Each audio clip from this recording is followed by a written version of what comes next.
Olá, seja bem-vindo a mais um vídeo especial no nosso canal, a Escola de Profecia.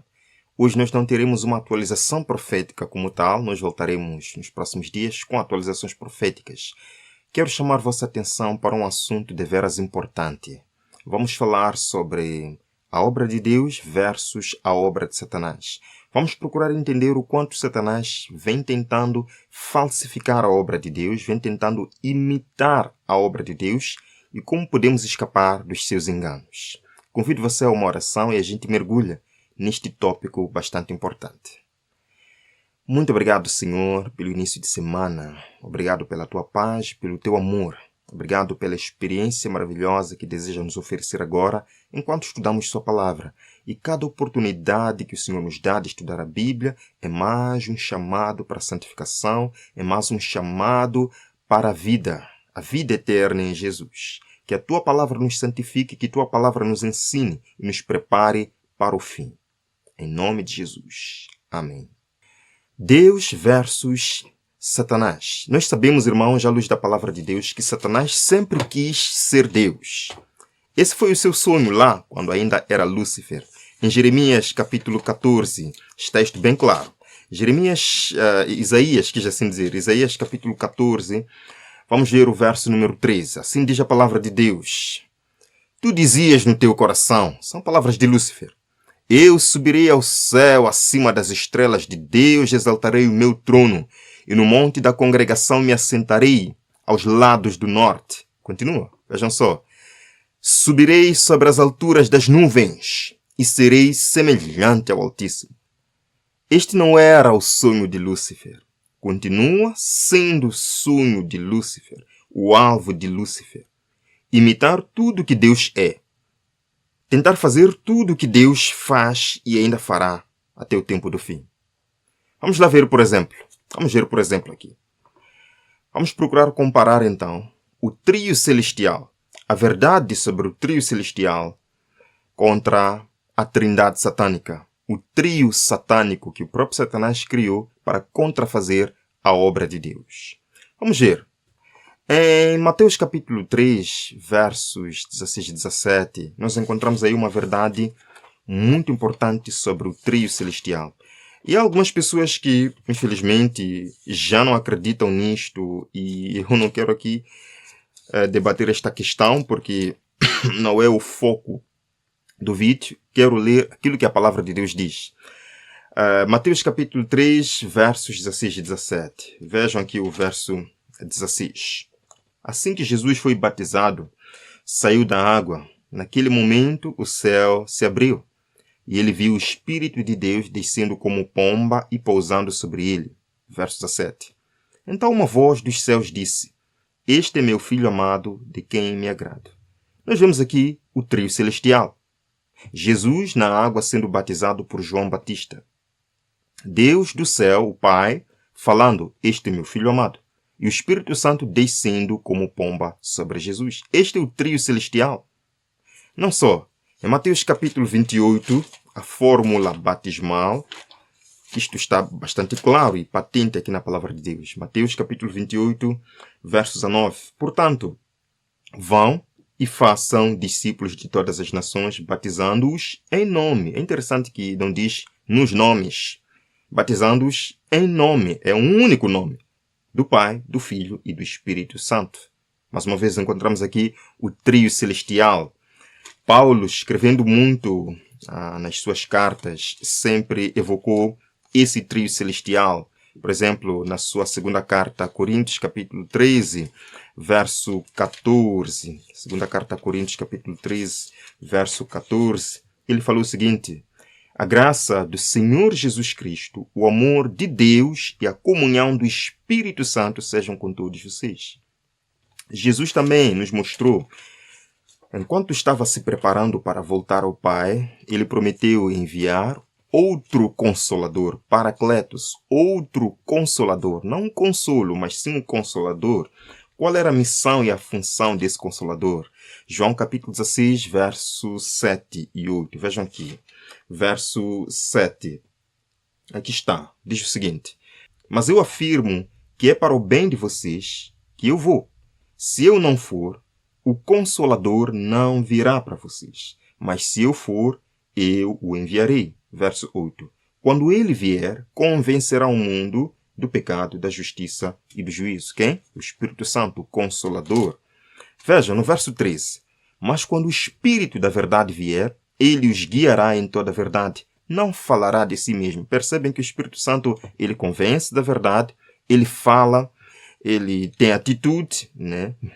Ele glorificará Jesus, porque receberá do que é meu e o tornará conhecido a vós. Então o Espírito Santo ensina, o Espírito Santo convence, o Espírito Santo tem esse poder de anunciar as palavras de Jesus.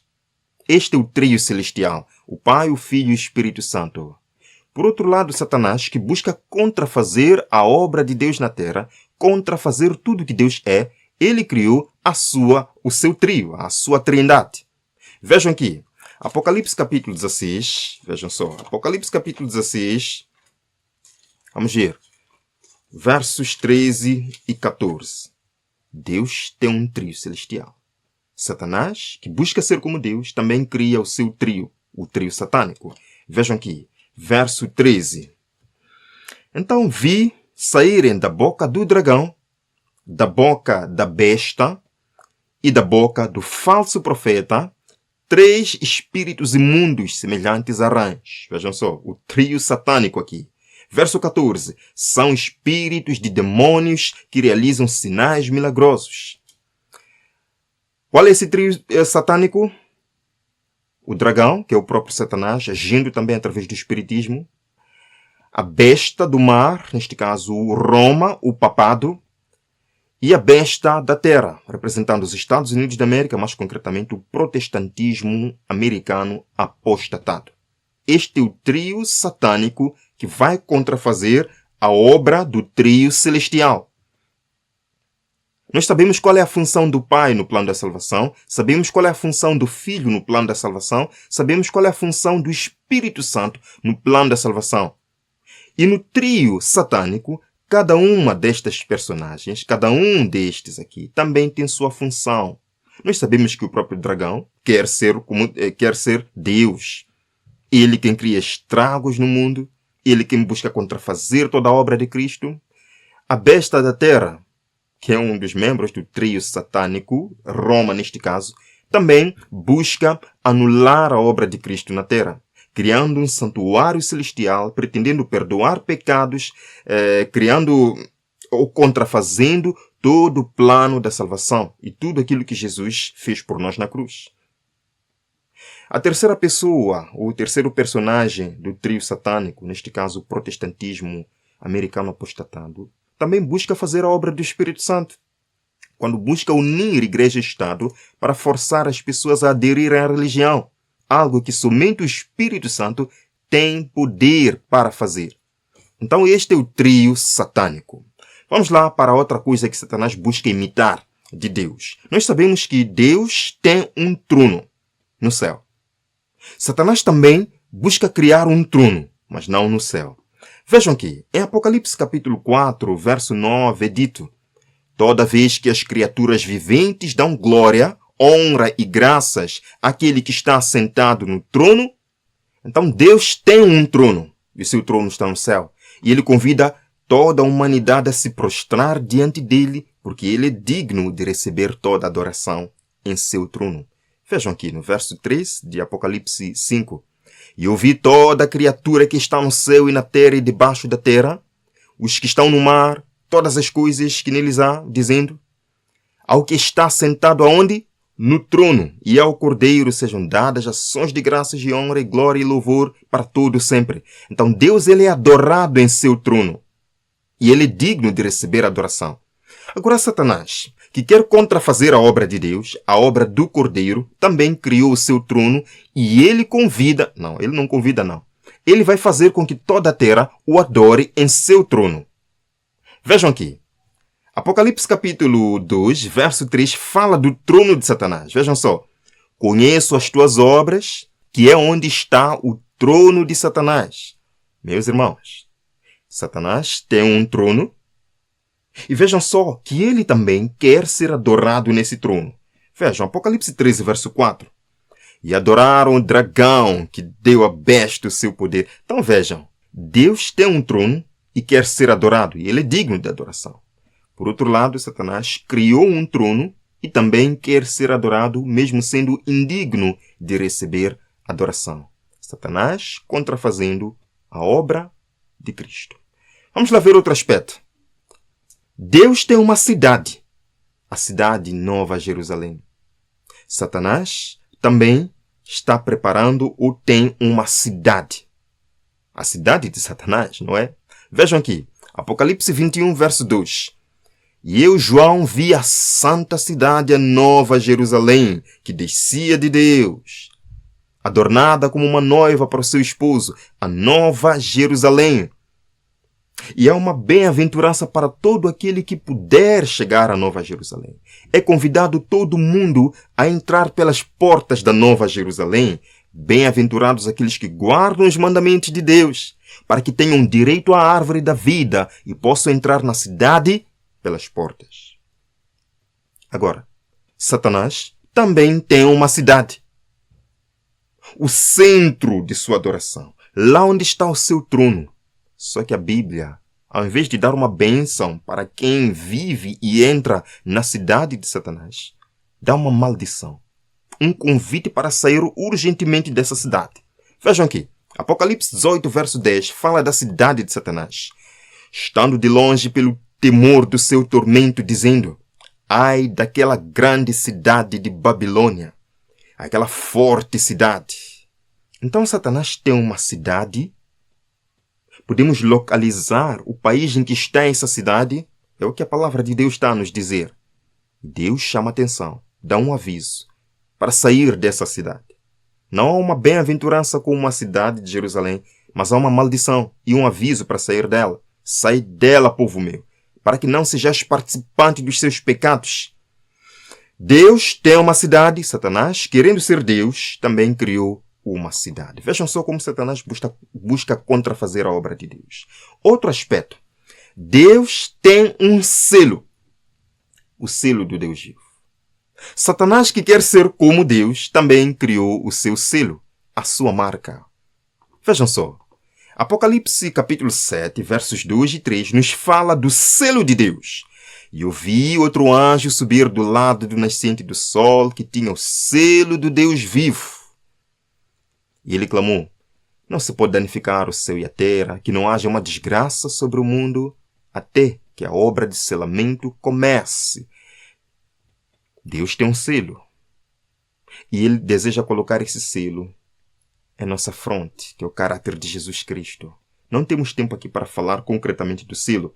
Teremos mais momentos para falar disto. Mas então, Satanás, que quer contrafazer a obra de Cristo, cria também um selo, uma marca. Apocalipse 13, versos 6, descreve essa marca, esse selo de Satanás. E ele faz com que a todos, pequenos, grandes e ricos, livres e servos, lhe seja posto um sinal na sua mão direita ou nas suas testas. Mais um aspecto, irmãos. Deus tem uma igreja. Satanás, que quer contrafazer tudo que Deus faz, também criou uma igreja. A igreja de Deus contra a igreja de Satanás. Vejam aqui. E viu-se um grande sinal no céu, uma mulher vestida do sol, com a lua debaixo dos pés e uma coroa de 12 estrelas sobre a cabeça. Mulher, em profecia, representa igreja. Quando você lê mulher em profecia, entenda igreja. Está-se falando de uma igreja pura, fiel. Vestida de branco representa pureza doutrinária, pureza de Cristo em tudo quanto faz. Por outro lado, Satanás tem a sua igreja. Ele criou sua igreja. E, infelizmente, muitas pessoas que deveriam estar na igreja de Cristo estão na igreja de Satanás sem saber. E Deus vai resgatar essas pessoas. Deus conhece essas pessoas. Nós vemos aqui em Apocalipse 17. É descrita a contrafação que Satanás faz à igreja de Deus. Lemos.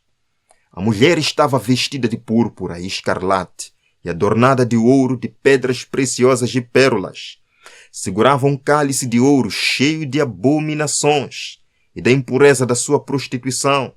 Esta é a igreja de Satanás, então cai por ter aquela ideia de que eu posso estar em qualquer igreja. Porque a palavra de Deus, a profecia nos diz que existe uma igreja verdadeira e existe outra igreja falsa. Então não são todas igrejas verdadeiras. Não. E não são todas falsas.